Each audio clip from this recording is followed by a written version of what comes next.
Hi everyone, I'm Bia, and welcome back to Cardiac Radio for Teens. For those of you who don't know, Cardiac Radio for Teens is a place where teens can come together with other teens to learn about Spiritist teachings and topics in a way that makes more sense and is more relatable to us as teenagers in today's society. For the past few weeks now, we've been reading about the moral laws in the Spirits book, and we've been reading through it section by section, page by page, question by question, making sure that we can understand about these moral laws, because we talked about, in the Spirits book already, we've talked about the spirit world, we've talked about our world, we've talked about a lot of technical, scientific things, but now we're talking about our morals, about how we can further perfect ourselves. And last week we read about the law of labor, and now this week we're going to read about the law of reproduction. So the first section in this chapter is called The Global Population. Question 686. Is the reproduction of living beings a law of nature? So, is reproduction of living beings, so not just humans, of animals and anything, so is the reproduction of living beings a law of nature? And the Spirits answer, obviously. Without reproduction, the corporeal world would die out. So yeah, of course it's a law of nature, because if there was no reproduction, then it would just be like one generation, and then that would be it. The world would die out. Question 687. If the population continues to follow the constant progression that we now see, will a time come in which it is too excessive for the Earth? So the question is saying, so right now, the way our population is growing is really rapidly, and they're saying, is there going to be a time when we can't even fit all these people on Earth? And the Spirits answered, no, God has foreseen this and always keeps everything in balance. God does nothing useless. Since they only see one angle of the picture of nature, humans are unable to perceive the harmony of the whole. So what they're saying is, they basically said, they're like, oh, God has it under control, because God foresees these kind of things and knows about this, so it's not going to be to the point when we literally are all squished together and we can't fit one more human being on the planet. It won't be at that point, and of course the way we're looking at it, we're only looking at the earthly scientific data of the population increasing and not as many people dying and leaving this world. So we're only seeing this data, but God has foreseen this and has a plan on this situation. And now it's already the next section of the chapter, and it's titled, The Succession and Perfecting of the Races. So we're talking about perfecting different races. Question 688. At this moment, there are certain human races that are obviously diminishing. Will a time come when they will have completely disappeared from the earth? So here in the United States, we know one of them that we have diminishing is Native Americans. Native Americans are very diminishing, and so there's very little of them left in the population. So they're kind of saying, okay, is there going to be a day when these people, when this race just completely doesn't exist, or even any other races? That was just an example. So will there be a time where it just doesn't exist? And the Spirits answered, yes, but others will have taken their place, as others will someday take yours. So yeah, but it doesn't mean. So what they're saying is, yeah, eventually maybe that Native American one, and other ones, and we've seen like ancient civilizations how there's like maybe one person left. So yes, but there'll be others who take the place. Just like in ancient civilizations, there was these people, and then we came and we took their place, and then eventually someone will come and take our place. So it'll keep going like that and progressing like that. Question 689. Are the human beings of today a new creation, or are they perfected descendants of primitive beings? So human beings today, are they a new creation entirely, or are they just descendants from primitive beings? And the Spirits answered, they are the same spirits. They have returned to perfect themselves in new bodies, and they are still far from perfection. Thus, the present human race, which, through its growth, tends to invade the whole earth and to replace the races that are dying out, will also go through its own period of decrease and extinction. Other more perfected races will replace it. These will have descended from present ones, just as the civilized human beings of present day have descended from the brute and primitive of early eras. So what happened is that the spirit is the same. The spirit that's evolving from the primitive times comes back, but the bodies are new. So the bodies are getting better and improving. But just because we look at, the primitives and like we're so much more advanced than the primitives, eventually there's going to be other people that look at us and think, oh, we're so much more advanced than the 2000s. So, and then they will like replace us just like we kind of replace the primitives. So it'll keep going in this thing, but the humans aren't being, the bodies, these are new bodies and they are still being perfected. And if you think about it, they're still far from being perfected because we still get sick all the time. We still have very material and very dense bodies. So we are getting better and we are improving, but we're not at the perfect body yet. Question 690. From a purely physical point of view, are the bodies of the present race a special creation, or they have evolved from more primitive bodies by way of reproduction? So what the question is saying, purely physical, so we're just talking about the physical aspects of this right now. If there's, like, our bodies right now, are our bodies, like, completely new? Like, did God come out with, like, the latest model of humans? Or have we just evolved?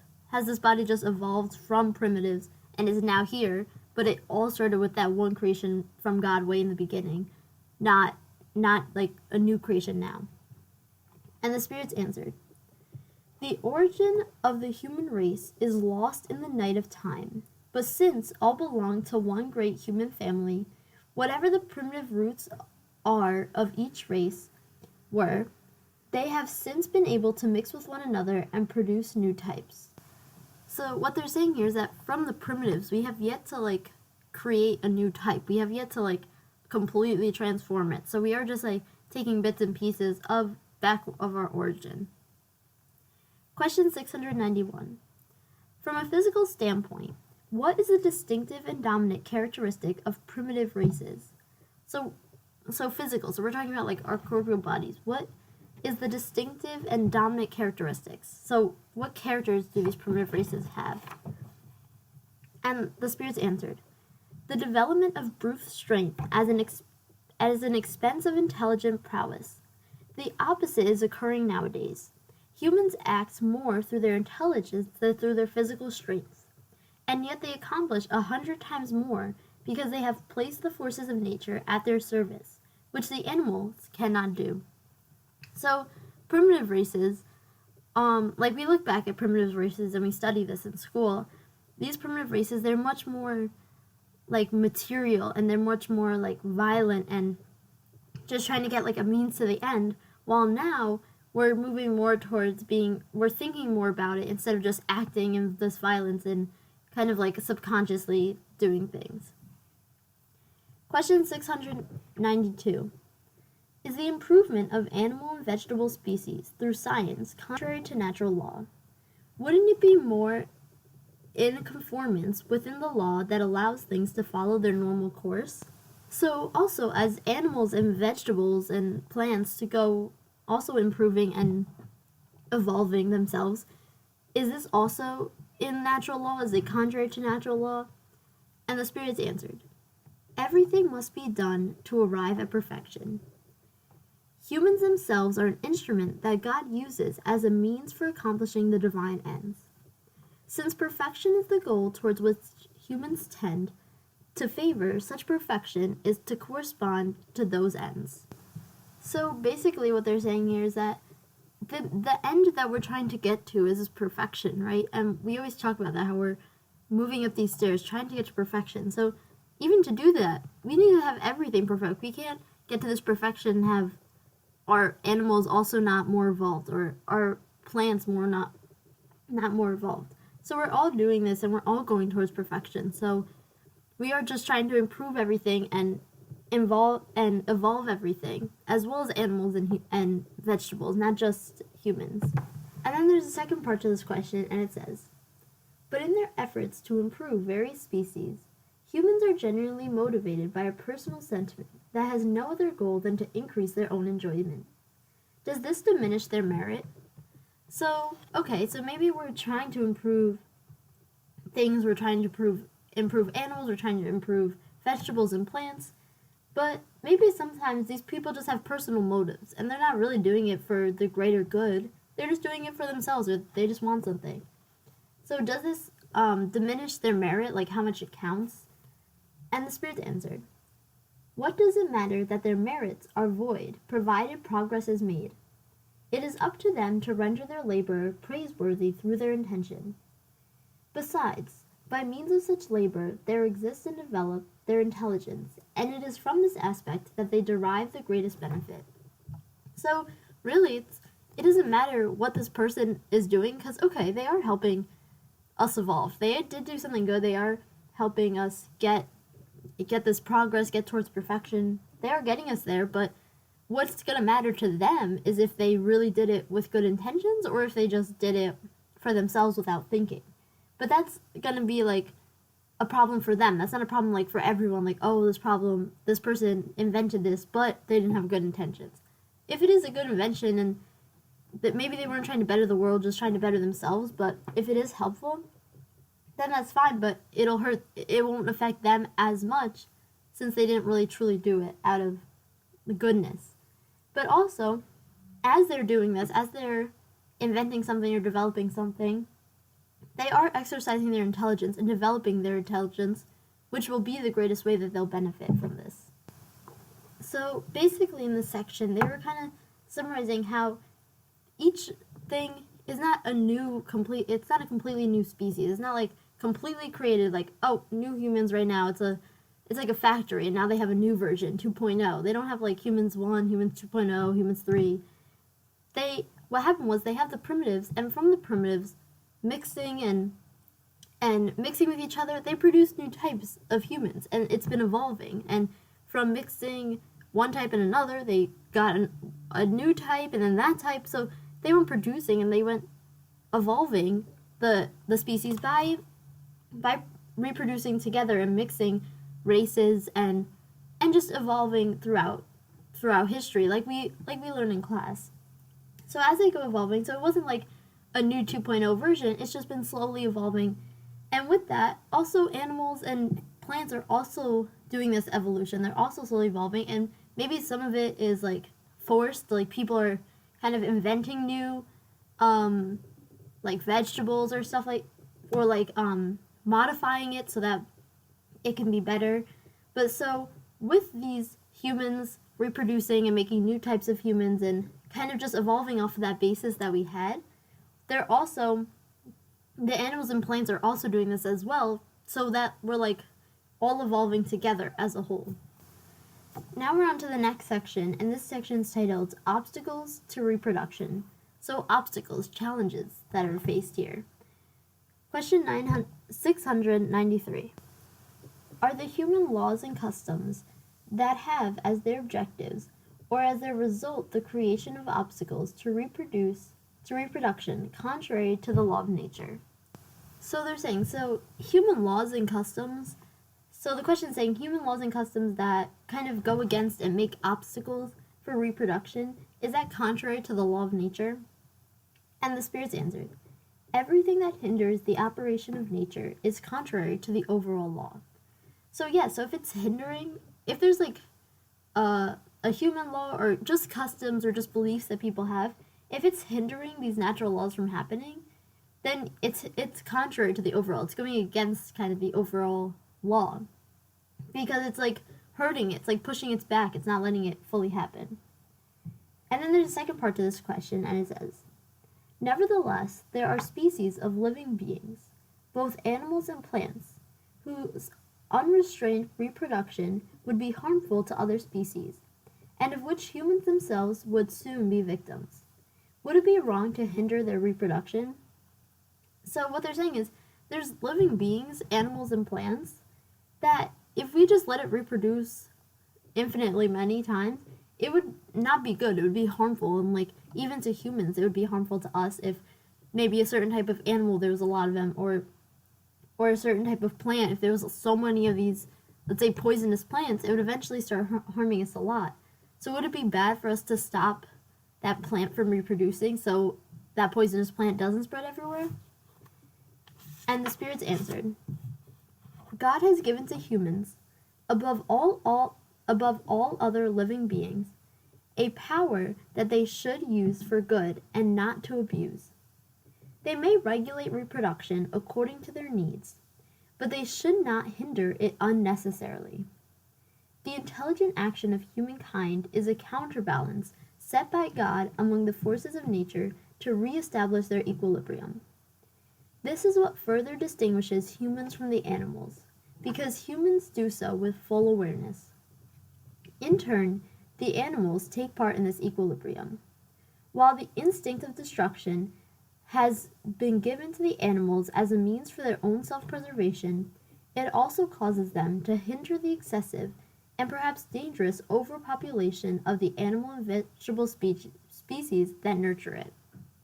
So what they're saying is that yes, maybe in some cases this might be a necessity. Like if this poisonous plant is just literally everywhere, it might be a necessity to get rid of someone because it's harming a lot of people. But it's a necessity. If it's not a necessity, if we're just doing it for no reason, like when we see people poaching animals, hunting animals that are, these animals are almost extinct and people are hunting them, it doesn't really make sense. There's no necessity for it just because it's fun, just because it's a sport.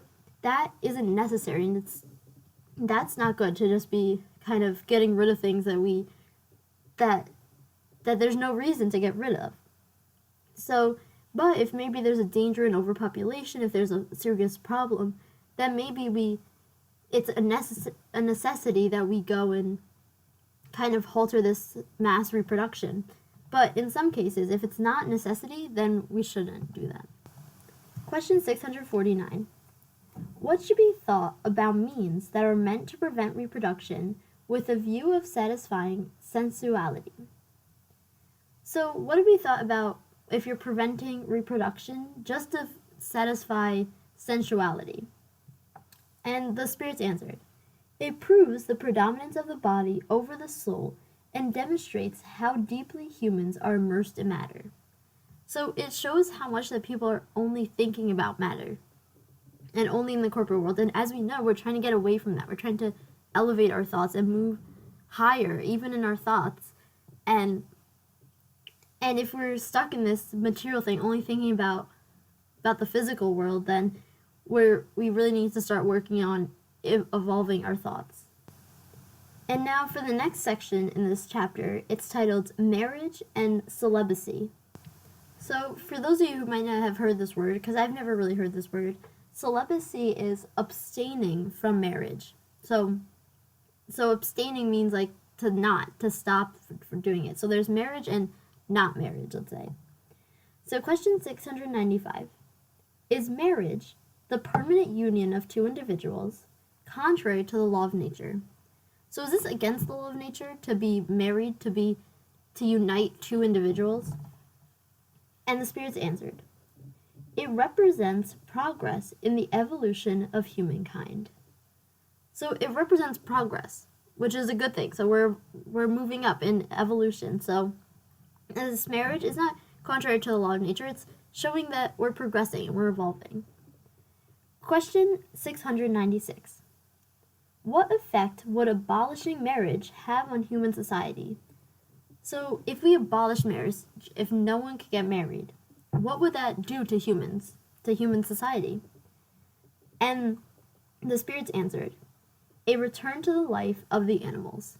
So if we didn't have this marriage at all, if this was completely not allowed, we would return to the life of the animals, saying what they mean by that is that that would be like a digression, like we would be going back in time when we've come so far involved, and now we're going like back to the beginning. And then Allan Kardec puts his own comment in, and he says, the free and fortuitous union of the sexes belong to the state of nature. Marriage is one of the primary acts as progress in human society because it established fraternal solidarity and may be found among all cultures, through under the most diverse expressions. Abolishing marriage would therefore be a return to humankind's infancy and would place humans even below some animals that demonstrate examples of stable unions. So, marriage is a good way to see that we're progressing and evolving because it's showing that we have stable unions, that we can unite with people that we weren't like forced with, like let's say like our family, like we didn't have to come with this family, but we're in it, so you kind of have to deal with it, let's say. But this is a union that you're going out of your way to make, and it shows that we can have stable relationships and unions, and we are evolving. And if we were to abolish that, then we'd be going back and we'd be under some animals, because even some animals have this thing of having a stable relationship and union. Question 697. Does the absolute indissolubility of marriage belong to the law of nature, or is it only a human law? So what they're saying is that the absolute indissolubility, so saying like not broken apart ever, of marriage, is that like in the law of nature, or is that a human law that we like shouldn't separate from this marriage? And the spirits answered, it is a human law that is quite contrary to the law of nature. But humans may modify their laws. Only those of nature are immutable. So yeah, it is, and of course this book, the Spirits book, was written way before now. So in that time, divorce wasn't a thing. You couldn't get a divorce. That wasn't like allowed. That wasn't accepted at all. You had to stay in your marriage if you were. So that was a human law. And even now we can see that humans' laws can change. Now we can do this, and that's okay. Like they're saying here, it's contrary to the law of nature. You can separate from this. And now, even like present day compared to when this book was written, we've come a long way and we have that now. Question 698. Is voluntary celibacy a state of perfection that is meritorious in God's sight? So voluntarily not being in marriage or any sexual relationship. So like we said before, celibacy. So if you're voluntarily doing this, like if you just never going to get married just because you're voluntarily doing this, it's not that, oh, I just never got married because I never found the right person, but it's just because I don't want to. I'm like not doing this. I'm opting out of that. So is that like good? Do you get a lot of like merit for doing that in God's sight? And the spirits answered, no. And those who live that way out of selfishness displease God and mislead others. So sometimes it might be selfish. Maybe some people are thinking, oh, no one else is good enough for me. And then that's not really helping anything, because being with someone else, you're learning from that person and you're learning yourself, you're evolving yourself and how to deal better with people. And if you're just like locking yourself away and being selfish, then that's not really helping. Question 699. Isn't celibacy a sacrifice for certain individuals who desire to devote themselves entirely to serving humankind? So, what about those people who sacrifice them only to serve humankind? So then they like kind of opt out of like marriage and that kind of stuff. Like if we see like nuns never get married because they are, let's say, sacrificing themselves to help and serve humankind. And the spirits answered, that is very different. I said out of selfishness. Every personal sacrifice is meritorious when it is made for the good. The greater the sacrifice, the greater the merit. So yes, if people are doing this, like nuns for example, they're sacrificing this because they want to do good. They want to help and serve humankind. Then that is meritorious because they're not doing it. There's no selfish reasons in that. And then Allan Kardec puts his own comment in. He says, God cannot be self-contradictory or regard as evil what has been divinely made. Thus, God cannot see any merit in the violation of the divine law. Even though celibacy per se is not a meritorious state, it becomes such when it constitutes a sacrifice made on behalf of humankind, by which renunciation of the joys of family life. Every personal sacrifice, with a view to doing good and without selfish ulterior motives, elevates the individual above his or her material condition. So here they're saying, so there's nothing, God doesn't want you to not be married, never have like relationships. God doesn't want that. But of course, if it's something you're sacrificing for to help humankind, to do something really great, and there's no selfish motives at all, you're doing this really for other people and to help humankind, then that's great, and that will have merit, that will help you. But if you're just doing it just for no reason, then there's not really a point to that. And that's where we'll leave off today, and we'll continue on with the rest of the reproduction section next week, the law of reproduction. But before we leave off, I'd like to read our message from the Daily Book of Positive Quotations for today's date, March 13th. Following our feelings. I pay no attention whatever to anybody's praise or blames. I simply follow my own feelings. We have good instincts about many things. Time and experience have taught us lessons about what we like and don't like, what works and what doesn't work, what is true and not true. We need to trust our intuition. Yes, there will be times when we will make mistakes despite our best instincts, but these mistakes add to our experience, hone our instincts, and help us make even better choices the next time. Before I listen to what everyone else thinks I should do, I'll take some time to figure out how I feel about the situation. Maybe I will need the help of others, but I don't need to follow what others think. If at all you guys have any questions, comments, concerns, anything you want to talk about at all, feel free to email me at cardiacradioforteens@gmail.com and I'll get back to you right away. I'm Bia, and this has been Cardiac Radio for Teens. Thank you all for listening. This has been Cardiac Radio for Teens. Thank you all for listening.